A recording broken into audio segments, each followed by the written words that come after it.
Think jury duty is boring? Wait till you hear how wild it really gets. Here's what actually happens when that letter hits your mailbox. First, your name gets pulled straight from voter rolls and DMV records. Congratulations, you've just been drafted into democracy. A few weeks later, that summons shows up. Ignore it? That's not a good idea.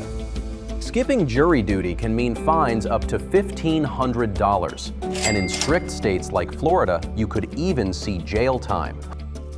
When you do show up, you'll meet your new favorite word, voir dire. It's French for to speak the truth, and it's basically lawyers speed dating.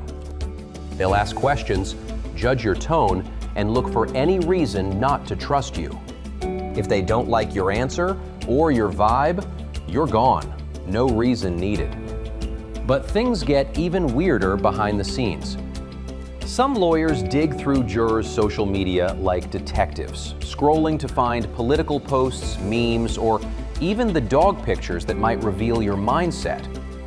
And in high-budget cases, they'll hire entire teams of jury consultants who study body language, eye movement, even pulse rates to decide who's the best fit for their side. Still, the system isn't a free-for-all. Each side can only strike a limited number of jurors, and they can't do it based on race, gender, or ethnicity. That's federal law. But here's the rarest twist. If jurors run low, courts can legally grab someone straight off the street to fill a seat. Yes, that's real. It almost never happens, but it can. So next time you think about dodging jury duty, remember this: it's your one shot to see how justice really works from the inside. And honestly, it's better than paying $1,500 for ignoring the letter. Hit subscribe for more wild legal breakdowns. And remember, it's called Jury of Your Peers for a reason. Because one day, that juror might just be you.